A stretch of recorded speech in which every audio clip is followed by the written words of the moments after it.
老婆做咩仲未瞓嘅？唉，唔好嘈我啦，好煩啊！做咩咁嬲啦？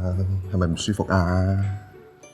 唔知點解咧，明明呢排好攰啦，但係瞓極都瞓唔着喎，好唔容易瞓得着啦，但係咧半夜又無啦啦抽筋喎，而且啊飆晒冷汗啊，對腳仲腫咗添啊，脾氣仲好暴躁添，都唔知關唔關陀 BB 事。你係咪陀 BB 壓力太大啦？不如咁啦，搵日我陪你去食甜品放鬆下好唔好啊？算啦，依家講起甜品都想嘔啊，乜胃口都冇啦。唉，不過咧，聽講咧，隔離屋個陳師奶個女咧，陀 B 嗰陣咧都有食開中藥調理噶，我都想試下。呢個唔係正常嘅生理反應嚟嘅咩？要睇醫生嘅咩？係啊，孕期嘅不適咧有區別屬於正常嘅生理現象或係病理現象。孕婦生理上面咧會有一啲特別變化嘅，妊娠早期咧會出現一啲反應，譬如懷孕後咧因為陰血下墜養胎，衝脈咧相對比較旺盛，衝脈之氣範圍導致胃氣上逆。妊娠早期咧所以可以有惡心、嘔吐、窒息等等。由於陰血相對不足，亦會經常見到疲勞、思緒、頭暈等等不適嘅。不過咧，一般係3個月之內會逐漸消失或者適應嘅。妊娠中晚期咧，隨住胎兒漸漸長大，阻滯氣機，容易導致氣滯水停，所以可能會出現輕度嘅腫脹。咁呢啲生理現象咧都有一個共同點，就係症狀比較輕微，一般唔影響日常工作同埋生活嘅。妊娠期嘅病理變化咧，佢個原因主要係孕婦體質差。本身咧陰血不足，再加埋咧懷孕之後飲食不當啊、休息唔夠啊，或者過度緊張等等因素咧，不能適應到陰血下墜嘅生理改變，所以陰血咧更加不足，充盈之氣咧更加旺盛，陰虛陽亢，所以會出現一系列嘅嚴重不適。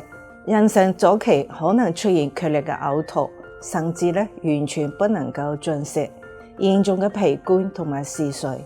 妊娠中晚期咧就可以出現心情嘅煩躁、失眠、頭暈眼花，甚至昏迷抽搐等等。胎體過大或者羊水過多或者脾腎疏虛，水腫咧就會更加嚴重，蔓延到大腿、小腹，甚至全身嘅水腫。咁點樣處理咧？以上病理嘅狀況咧就需要食中藥調理啦。哦，原來係咁。我尋日聽朋友講話，原來食中藥可以安胎。我見你陀 BB 咁辛苦，就叫朋友買啲中藥俾你補身。我聽日煲俾你食。好啊，老公，等我補充翻多啲營養俾 BB 吸收，咁咧佢第時咧就會聰明啲。啊，老公啊，咁你買多啲補品俾我，等我日日食到生嗰日。買唔係問題，但係咪真係可以食到生嗰日㗎？乜唔係臨生嘅時候要食啲涼嘢清胎毒嘅咩？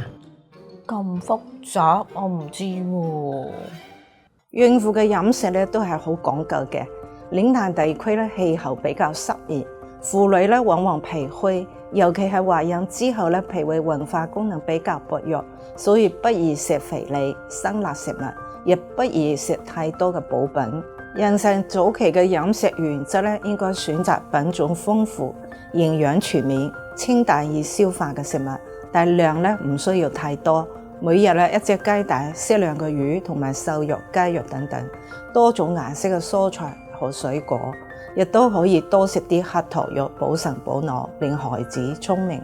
有孕吐嘅婦女可以少食多餐，並且服食一啲有開胃止嘔功效嘅食物，如桔、生薑、蘿蔔等，亦都可以用中藥材茯苓、發半夏、紫蘇葉、陳皮嚟煲水飲用。